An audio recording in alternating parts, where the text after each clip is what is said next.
Bonjour, donc on se retrouve pour cette vidéo 3, tuto bac français, toujours. Oui, ça m'amuse beaucoup, vous l'aurez remarqué. Alors, le but dans la vidéo d'aujourd'hui, c'est de travailler sur la méthode.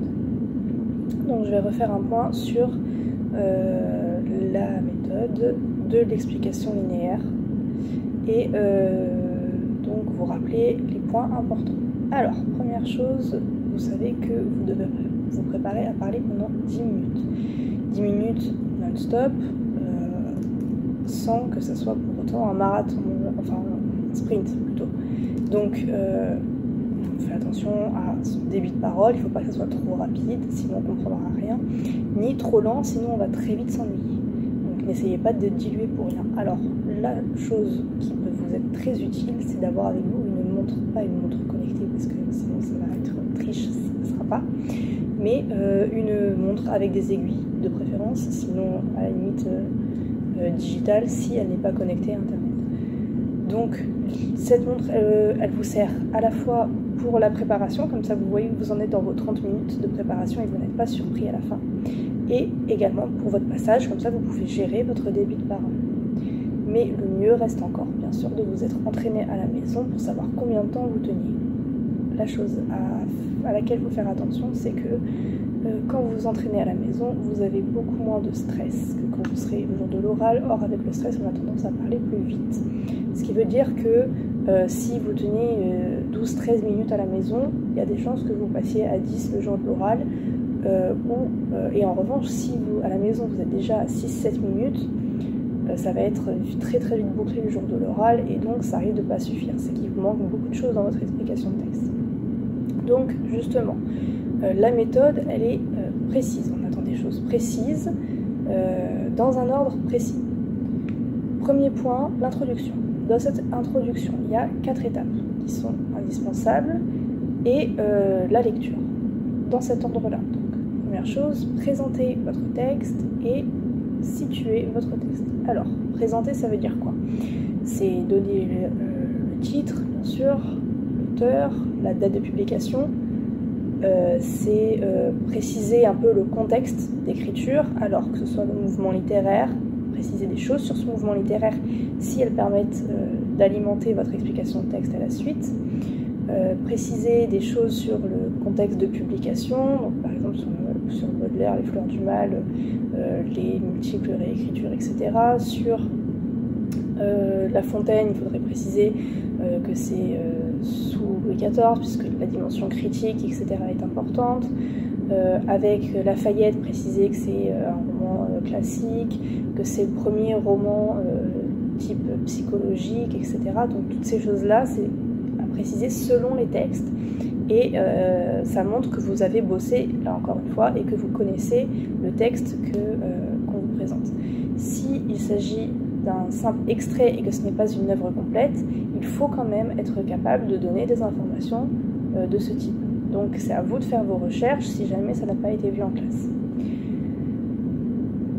Deuxième chose au niveau de cette présentation, je vous le disais, c'est situer le texte. Alors situer, ça veut dire quoi? Ça veut dire que s'il s'agit d'un chapitre, par exemple, il faut dire de quel chapitre il s'agit et préciser ce qui s'est passé avant votre extrait pour bien contextualiser. Donc en l'occurrence, être capable de dire qui sont les personnages dont on va parler et s'il y a des événements qui ont eu lieu avant et qui sont importants pour comprendre le texte, il faut les donner aussi. Préciser, par exemple, si vous avez un poème, ça va être la section dans l'œuvre. Pourquoi? Parce que cette section a une importance aussi sur le sens du texte. Par exemple, vous avez des textes dans la section spleen et idéal de Baudelaire, il faut être capable de le dire et de préciser pourquoi spleen et idéal, ça va jouer un rôle en définissant ce qu'est le spleen, en définissant ce qu'est l'idéal, etc. Deuxième chose, donc une fois qu'on a présenté et situé le texte, c'est le moment de la lecture. Pourquoi? Parce qu'il faut qu'à un moment donné, on sache concrètement de quoi on parle. Donc là, c'est le moment de la lecture. Je ne reviens pas là-dessus puisque c'était l'objet de la deuxième vidéo. À la suite de quoi, vous allez résumer votre texte. Pourquoi? Pour montrer à votre examinateur que vous l'avez bien compris. Un résumé, donc, c'est succinct, d'accord? en 2-3 phrases, vous devez avoir capté l'essentiel des informations du passage.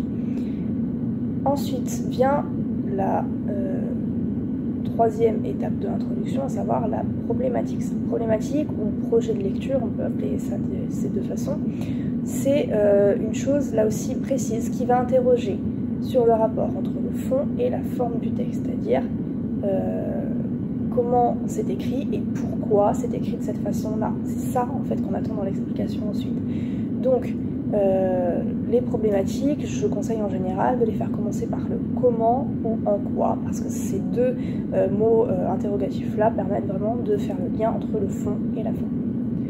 Dernière étape, c'est le plan. Alors, dans l'explication linéaire, le plan, en fait, c'est vraiment détacher les différents mouvements successifs du texte. Donc, en gros, qu'est-ce qui se passe au début, qu'est-ce qui se passe ensuite, qu'est-ce qui se passe en fin. Mais attention, il ne s'agit pas là de résumer à nouveau le texte. Il s'agit vraiment de mettre en avant les articulations du texte et de les présenter de façon à ce que ça donne déjà des pistes pour répondre à la problématique. Le plan, en fait, c'est déjà les premiers éléments d'une réponse à la question que vous vous posez. À la suite de quoi? Deuxième étape, le développement. Alors, ce développement, vous devez avoir des ingrédients qui sont essentiels dedans, à savoir des procédés littéraires. Si vous ne vous attachez pas aux procédés littéraires, vous passez totalement à côté de l'exercice. Donc, les procédés littéraires, pourquoi? Parce que c'est une analyse qu'on vous demande du texte.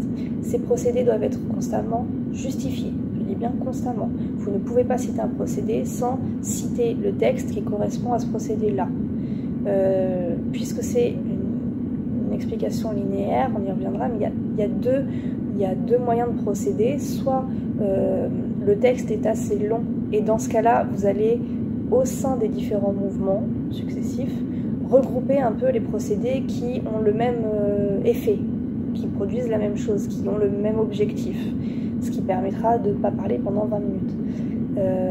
Ou au contraire, si le texte est plus court, peut-être là vous pouvez, par exemple un sonnet ou quoi, vraiment procéder vers à vers. À vous de voir ce qui est le plus adapté. Donc, procédé, citation, ça c'est première chose. Deuxième chose importante dans ce développement, c'est les explications. Vous ne pouvez pas non plus ne pas développer vos explications. Expliquer, ça veut dire quoi? C'est rendre compte du pourquoi on retrouve ce procédé-là dans le texte, quel est son sens, qu'est-ce qu'il apporte en fait au texte et à la compréhension du texte. Quelle est l'intention de l'auteur avec ça, qu'est-ce qu'il a voulu dire, pourquoi est-ce qu'il l'a exprimé ainsi. Et donc ces différents éléments sont directement reliés à votre problématique, sinon vous êtes hors sujet. Donc tout ceci doit vous permettre vraiment de répondre à une question. Donc finalement dans l'ensemble, une explication de texte, ce n'est en aucun cas une liste de procédés sans aucun rapport entre eux et sans lien avec la problématique, ça fonctionne pas. Et c'est pas non plus une description du texte, c'est pas vous raconter petit à petit ce qui se passe, ça n'apporte rien non plus. On veut vraiment une analyse, mais qui est organisée, c'est-à-dire qui repose sur un raisonnement. Ce raisonnement, vous le mettez en valeur grâce à différentes choses. Des transitions entre vos différentes remarques et des transitions entre vos différents axes, parce que si on passe d'un certain mouvement du texte au mouvement du texte suivant, c'est qu'il y a une raison, il se passe quelque chose entre les deux, et ça il faut le mettre en avant. Deuxième chose qui permet de ne pas faire un listing et de montrer un raisonnement, ce sont les connecteurs logiques. Donc ça, tous les jeux d'opposition, d'énumération de trois choses qui vont ensemble, de contraste, de concession, etc. Toutes ces choses-là, il faut que vous les utilisiez. C'est vraiment des outils qui font partie de l'argumentation et vous devez apprendre vraiment à argumenter, puisque une explication de texte, c'est une chose à argumenter. Pour finir, la conclusion. Donc dans cette conclusion, on attend trois choses. Comme ça. Trois choses. Donc première chose, la reprise de la problématique. Donc vous rappelez la question que vous vous étiez posée. Deuxième point, une réponse claire à cette problématique. Attention, cette réponse claire, c'est en fait un aboutissement. D'avoir expliqué tout ça, ça vous a conduit à ce point-là. Donc ce n'est pas un résumé de tout ce qui a été dit. C'est vraiment un aboutissement, une déduction en fait de toute l'explication linéaire que vous avez déroulée. Et troisième point, l'ouverture. Cette ouverture constitue en fait un élargissement de la réflexion. Vous pouvez donc en fait rapprocher deux textes, deux auteurs, deux thématiques qui vont ensemble, montrer en fait une part de votre culture littéraire, même s'il y a les factices, vous avez quand même vu différents textes dans l'année, donc bon, vous pouvez toujours faire illusion. Attention quand même à ne pas tomber dans quelque chose de tiré par les cheveux et qui manque cruellement de pertinence, d'accord ? Ce qui veut dire que cette ouverture, il faut la développer un petit peu. Il ne suffit pas juste de mentionner un autre auteur ou un autre texte, il faut vraiment montrer pourquoi on peut les rapprocher.